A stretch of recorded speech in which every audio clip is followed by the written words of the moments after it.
You guys, this is stupid. A stock truck should not be able to do this, and here I am.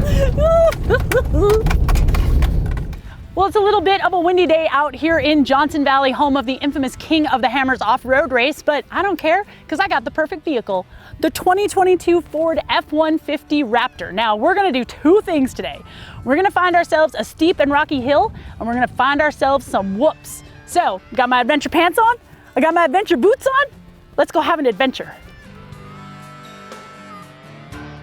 All right, now before we get going, I want to show you some of the ways that you can customize your Raptor's drive experience. So here on the steering wheel, there is a button for exhaust. So I can push that and I can have quiet, normal, sport, or Baja. Personally, I don't really think this thing sounds all that great, so I'm just gonna keep it in Baja mode. I can do the same thing for the dampers. You can have normal, sport, or off-road. And the same thing again for the steering. I've got normal, comfort, sport, and boom, off-road. Now, if you don't want to mess with any of that, you can also use these pre-configured drive modes through this dial down here. So I've got modes for slippery, towing and hauling, sport, normal, deep snow and sand, Baja, that's what I like, and rock crawl. So if you don't really want to mess with any of these buttons, just put it in Baja mode and have fun. In terms of the cabin, I mean, I really like it. I love the blue color that I've got going on here. These Recaro seats are super comfortable.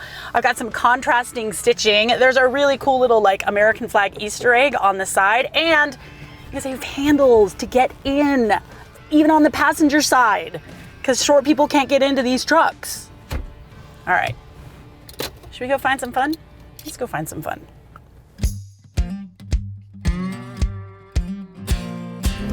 Now, yes, this is the third generation Raptor, but they didn't change anything under the hood. You still have the 3.5 liter EcoBoost V6, good for 450 horsepower and 510 pound-feet of torque, and that's mated to Ford's excellent 10-speed automatic transmission. I mean, look, if it ain't broke, don't fix it, right?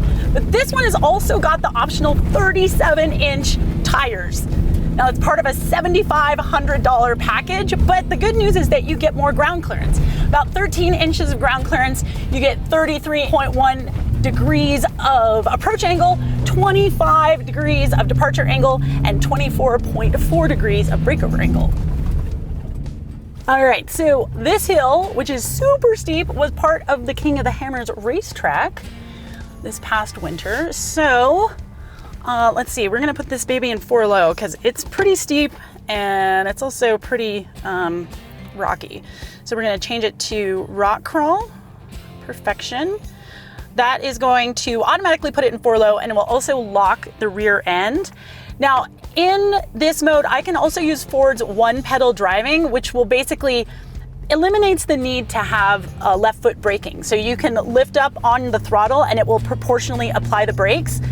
I mean, it's fine, but as someone who really prides herself on throttle control, like, no, I'm not gonna do that. I'm gonna left foot brake myself if I need to, because I'm a crotchety old lady. Now, I don't have a front locker in this, but I do at least have a front limited slip differential. It's available, it's not standard, but it is nice to have in these steep and rocky situations.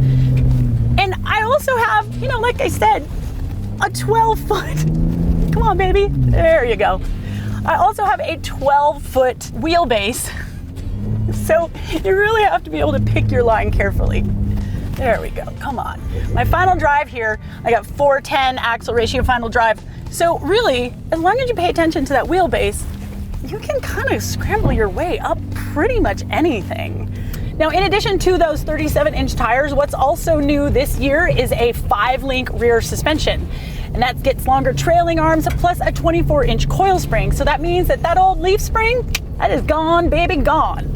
So when you combine that with the 3.1-inch Fox live valve shocks, in theory, I should be able to get more power down and feel more stable when I get to the high-speed whoops. So let's go find some whoops. All right, I've got a long, straight stretch of whoops in front of me. I've put the truck into Baja mode to unlock its full potential, and that also means that I don't have gears 6 through 10. All I have is 1 through 5, so it really keeps it in the power band. So let's see what happens. All right, flooring it. Pretty good power delivery, a little bit of turbo lag, but not bad. All right, a little tiny jump here, I think. Yep. Now, does it feel more stable? I mean, sure, but you still have to commit and you still really have to trust the vehicle. I mean, you guys, I am not lifting at all, 65 miles an hour, because if I lift right here, or God forbid, if I try to brake, no, you're gonna lose control of the truck. So you have to make sure that you're gonna be in a place where you're not gonna get into trouble, right? Because you come across something that's too big for the truck to handle, or a hole, or a turn, or a kid on a motorcycle, it's all gonna go wrong for you. So just because you can go that fast, you have to make sure that you are doing it in a safe manner. But that was super fun, so let's do that again.